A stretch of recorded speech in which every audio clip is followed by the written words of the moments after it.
Hi, Alex. How are you? It's Auntie Anne. This is a story just for you. I think you're going to enjoy it a great deal. A couple of years ago, I went out to Newfoundland.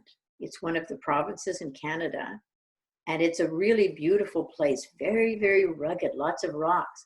And one of the things that I saw for the very first time was a puffin. Do you know what a puffin looks like? That's what a puffin looks like. And this is the story called the Puffin Patrol. I think you're going to really enjoy it. So we'll read it together.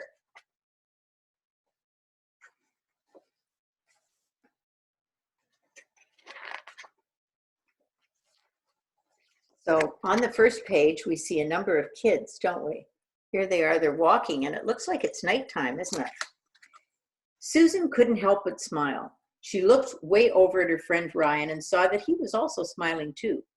It was a cool, damp night in late August, and the two should have been warm in their beds, but instead, they were about to go roaming around the gloomy streets and gardens with Ryan's older sister, Megan. And here's a picture. Megan had been working with the Puffin Patrol for over 2 weeks, and this was the first night that the two young friends would get to help. And you can see here that she's helping her friend, and then they're getting ready to help here. They would all be going on a mission, a rescue mission. Everyone would be needed to search for baby puffins that needed their help. My goodness, I wonder what happens to the baby puffins. And there's a picture of all the puffins. The Puffin Patrol operates every summer in Witless Bay, a small community on the shores of the island of Newfoundland. This is a real story. After dark, volunteers search roadsides and backyards on the lookout for the little lost pufflings. When one is spotted, it is gently captured and placed in a plastic crate until it can be safely released the next morning. Sometimes they were released from shore, and sometimes from tour boats farther out on the ocean. And you see the kids, Alex, they're all there and they look like they've got nets. I guess that's how they catch them. It's interesting. Susan and Ryan had learned how the pufflings leave their cozy burrows at night to take their very first flight. On clear nights, the pufflings use the stars to guide them safely out to sea. But when the nights are cloudy and the stars are hidden, these sweet little birds see the lights from shore and fly the wrong way. Instead of landing on the ocean, sometimes they find themselves stranded in the town along the coast. And the members of the Puffin Patrol do their best to locate these little lost baby puffins and help them find their way to the ocean. Oh my, that would be scary, wouldn't it? To be a little tiny baby puffin and get lost. Oh. So here I see a picture. It looks like they've found one of these little babies. Ryan suddenly waved at Susan and he pointed to the edge of a flower bed, and there was a puffling huddled behind a plant. Must have been so nervous. The two friends spoke softly to the little bird while Ryan lifted it up from the ground and placed it in a crate. As the night wore on, the Puffin Patrol found, guess how many they found in one night? 12 of those little babies. And each one was placed in its own crate where it could sleep for the night. And here's the leader, and she looks like she's getting ready in the daytime. What are they going to do next? Before they would be set free, the pufflings would be banded. You know what that means? It means they put a band around their wrist so that they are weighed and measured and tested for germs and bugs. This was the task that Megan really enjoyed. So she's the older girl, and she must do all of that special work. By the time Susan got to bed, it was very, very late. Although she had walked a good while and was very tired, she still couldn't sleep. She was so excited about the next day. And the following morning, she and Ryan were going out on a tour boat to help release the pufflings out of the sea. Susan could hardly wait. And there she is. I think she's dreaming about the puffin. I don't really think the puffin is in her room. She's just dreaming about releasing them. So here they get ready. Looks like they're walking down to the wharf to get onto the tour boat. And it says the next morning, it was sunny and warm. And still the two friends brought their jackets to wear with them on the tour boat, because when you're at sea, even on warm days, it can get cold on the Atlantic Ocean. Once the boat with its precious cargo had motored a long way from shore, it slowed almost to a stop. And what do you see happening now?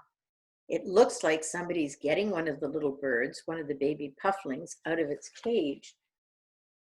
And that's exactly what Megan was doing. She opened the crate very, very gently and gave the puffling to Susan and one to Ryan. Oh, wouldn't that be fun? And look at, she's just releasing the little baby pufflin into the air. Susan was super careful as she walked to do that. She lifted her arms up high as she had been taught to and tossed the baby puffin into the sky. It spread its wings and flew even higher before changing directions and diving into the sea. They're big birds. It's amazing that they can fly, isn't it?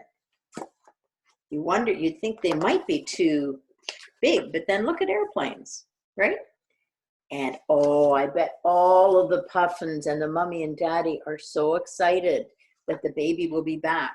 Then Susan watched as it bobbed back and floated on the ocean surface. The rescue mission was a great success, and the puffling was back home. Other puffins and pufflings were flying and bobbing in the water and diving. They all seemed to be having a really, really great time. Isn't that fun? Look at the boat that they went out on. Wouldn't that be a fun boat? That's bigger than the boats we have at the cottage. Now it was Ryan's turn to release a baby puffin, and he could not have been happier. He was having so much fun. And you see his arms way up in the air, and you can see the puffin flying away. Later that year, Susan and Ryan returned to the bay with their families for the weekend, and the two friends walked along the shore and talked about their busy summer. Those babies would be grown by now and heading even farther out to sea for the winter. I guess that's where they live. And you can see here that they're feeding and getting ready to swim away and go farther out into the ocean. Susan felt a warm glow as she imagined the colorful birds returning to Newfoundland in the spring. Some would be making the journey thanks to her and Ryan and all of the volunteers with the Puffin Patrol. They look so sweet, don't they? So happy to be home. It was a great, great feeling. Once again, Susan couldn't help but keep that smile from her face.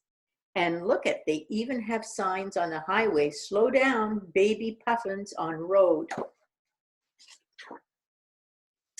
That's really interesting. Sometimes up at the cottage, Alex, we have you ever noticed that sometimes there's turtles on the road? I've seen that.